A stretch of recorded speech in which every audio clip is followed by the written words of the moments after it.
Hi, my name is Kevin Gatlin, and you're watching Influencing Entrepreneurs. After years of teaching entrepreneurship and consulting business owners, I realized that true knowledge comes from the wins and losses of those entrepreneurs. These are the stories of those business leaders. I'm Casimir Ward, and this is Influencing Entrepreneurs.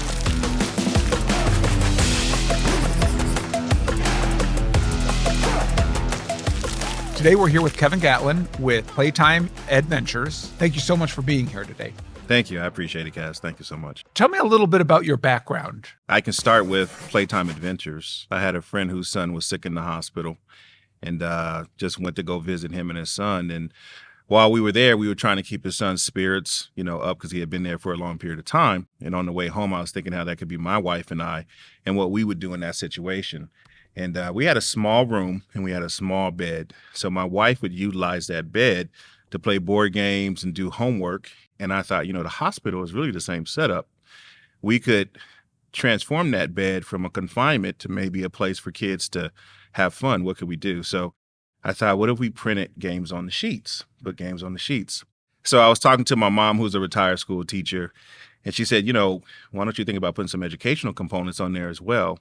And that's what we did. We partnered with a few teachers here locally, and it took us about 2 years of R&D, and we created these interactive bed sheets. So I say all that to say, I think I kind of stumbled into something, right? But it was probably the best stumble fall I could have made. So were you already a seasoned pro in the education area, in the linens and sheets? Neither. What were you doing? So my background, before that, I worked at Wells Fargo, and I was a manager. And then I jumped into entrepreneurship and I created, it was called Charlotte Hotel TV. So it was the in-room channel. When visitors come to Charlotte and they turn on this channel, it would tell them about all the interesting places to go for eats, nightlife, and sports or whatever, right? So I've always kind of had a mindset for doing something on the side. And I wouldn't even call it entrepreneurship. I just call it keeping busy. I just saw opportunities and I would just, try to take advantage of them. Your leap from Wells Fargo, even to just the Charlotte TV for hospitality, you didn't have a background in media or what makes you take that step? Well, I somewhat did. So I graduated from NC State and I had a degree in communications and broadcasting. So I love TV. I love what we're doing right now, okay. Right? So I've always had a passion for TV and you're making me recall. Right. So I'm jumping all over the place. But I actually worked for UNC TV. And then from there, I went and worked for NBC Nightside. We were the overnight channel for MSNBC and CNBC. So we were the morning channel for South America.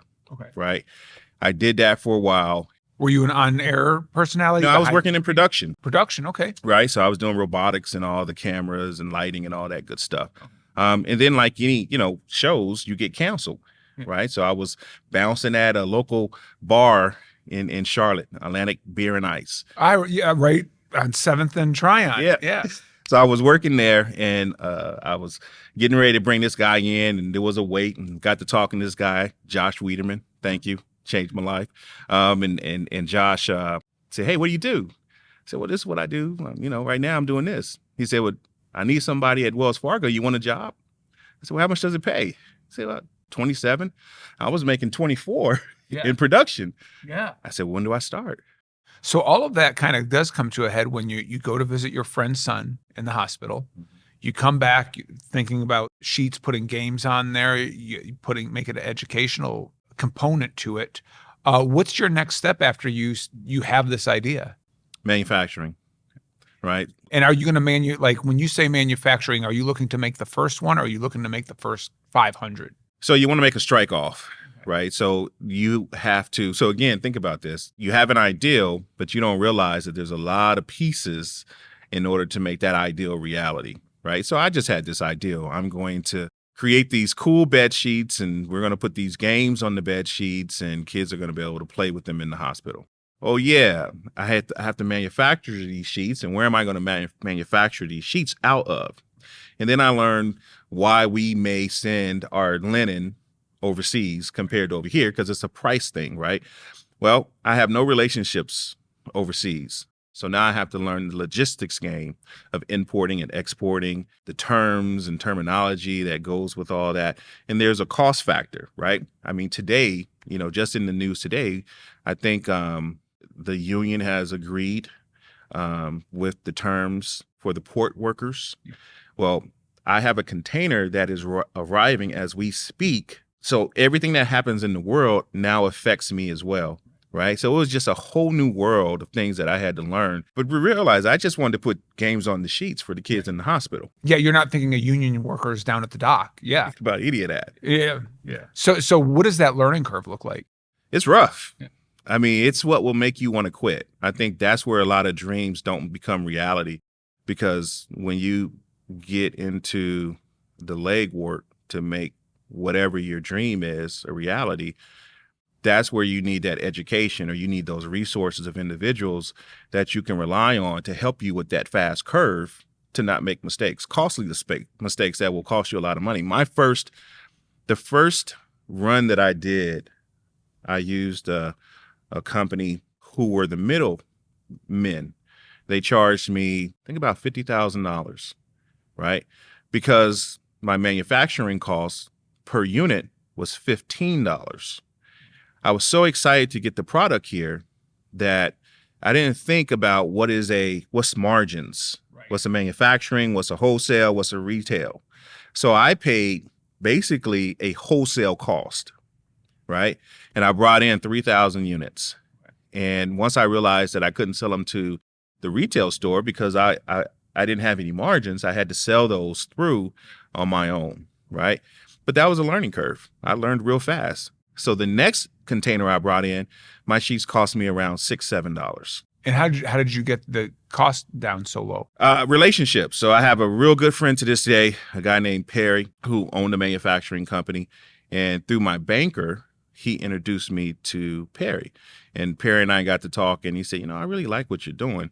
Why don't we partner? So he already had relationships over in overseas, right? So I was able to partner with him and really that fast-tracked our company.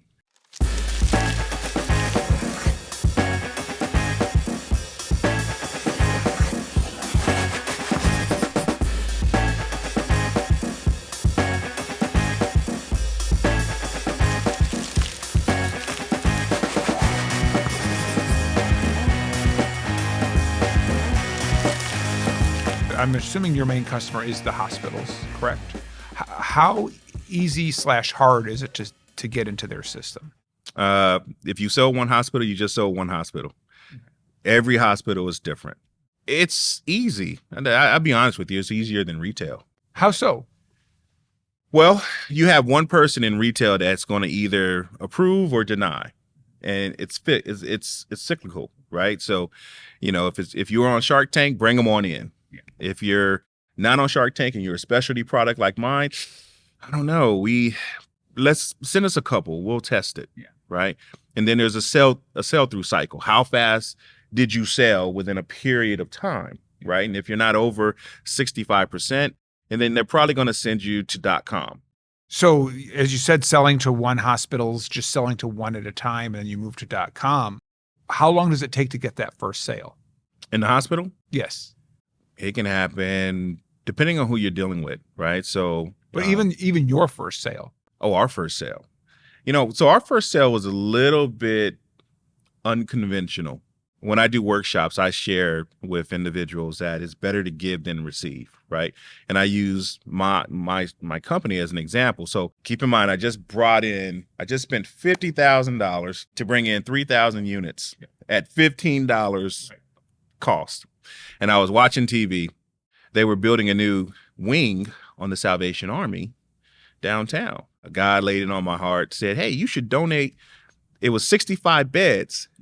You should donate 65 beds, 65 sets of your sheets to that wing.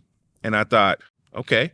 So I contacted the director there and sent her over a picture of the sheets. And she thought, this would be really great because kids that come out of the Salvation Army, usually they are behind when they hit preschool or kindergarten because they're just not exposed to words, right? And your sheets have all these words and games and things.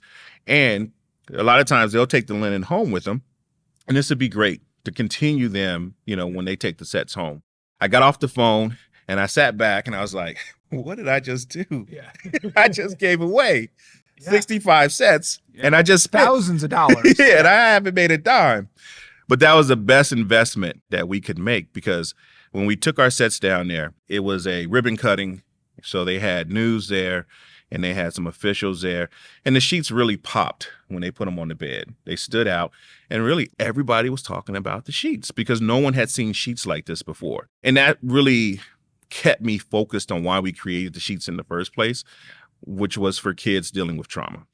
So you get some momentum from there, and then you move on to some hospitals. Who's your first big get? Erlanger Children's Hospital in Tennessee. Far from here. Good friend of mine. I met her at a trade show, and she said, we got to get sheets in these hospitals. And I was like, oh, okay. Kind of, Yeah. all right, You've heard that before. Yeah. You got a card? Yeah. Right. And she's like, Kev, we have a donor who's going to purchase your sheets and to now be standard issue in Erlanger Children's Hospital. And I said, really? Right. We have a check for $9,000. Right. And I think that was, I don't know how many sets that was now, but my wife and I, we loaded up a U-Haul and we delivered those sheets up there. Another great experience. And to this day, I still see pictures and on their social media page, parents or the hospital staff taking pictures of kids and uploading it, and our sheets are the backdrop.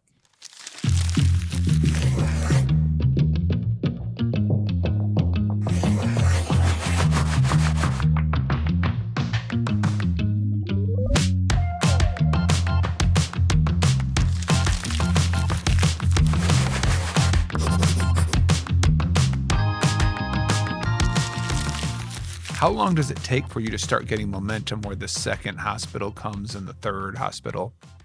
That's always been interesting. We got a lot of momentum when we went viral. So let's talk about that. You went viral. How did you go viral? So actually, I kind of planned this, and I think for entrepreneurs, it's good to understand when to use media, right? Based on the product that you have. So February, Black History Month, right? That media is looking for stories related to minorities, right? So I partner with a group of guys great group of guys up in Raleigh. They always are looking to give back to the community. And one guy, we got to know each other. He said, I'd like to use your service to give some sheets to Wake County, Duke Med, and UNC Children's Hospital. And I said, okay, cool. Contacted the media up there to let them know because it was that time of the month. Right. We had 6 TV stations follow us, right? Well, when you have that many TV stations follow you, other TV stations and .coms are looking at that. So it got picked up by Atlanta Alive, 11 Alive. And once it got picked up by them, it went national. We probably sold into 7 hospitals because these hospitals were contacting me saying, hey, we want these sheets in our hospital, right? And now we're talking about $20,000, $30,000 purchase orders, right, to fulfill these sheets into the hospital. And then internationally, we got calls. We ended up doing a lot of money by going viral. But my point is that if you go viral and hospitals see other hospitals have your product, and then it circumvents the vetting process. And they're like, hey, send us a sample. Let us look at the sample. But we like what we see from what we saw, right? So in essence, that's kind of how, that all came about. Our last couple questions, one thing I'm kind of curious about is, do you have the case study that you've heard of a child with your sheets and you were like, this is why we did this? We have so many images and pictures, a lot of feedback from pediatric nurses and doctors and parents and staff. He learned how to use sign language on the sheets. It created an opportunity for us to bond. It was a great way for us to pass the time. We will see pictures and hear from first responders, but we know that the product makes a difference to a child who may receive that product at the time if there is a situation and they come in contact with a first responder, and that's good enough for us. I would like to go back to your first job, but I'm going to go back to your being a bouncer. What's something you took with you and learned being a bouncer that you've been able to apply to your business with Playtime Edventures? Yeah, some great questions, buddy. Confidence. So I do jujitsu and Muay Thai. And I've been doing that for years. And applied pressure, you have to roll with different partners. So there's a certain fear that you have, but you're going to address it because it's your job, right? You're a practitioner of this. As a bouncer, you communicate with people all the time. I think what I learned is that everybody communicates differently. And I think you have to communicate with people where they're at and not where you think you need them to be. So I think that's what I learned, even with business. I tell, the individuals I work with, people are just people, right? And their job may be to qualify you in regards to whether or not, they need our product, but be transparent, be honest, be open, because at the end of the day, they have responsibilities and things that are pulling at them, and we don't know what they're going through, right? We just want to be able to meet them where they're at, and then whatever's going to happen is going to happen from there. So the lesson I'll take from that is, to be a bouncer, you don't need to be an entrepreneur, but to be an entrepreneur, you need to be a bouncer. Yes. All right. Well, thank you so much. I really appreciate your time. you guys as well. Thank you. Thanks for watching. To watch more episodes of Influencing Entrepreneurs, be sure to subscribe on YouTube at Nexagy Education.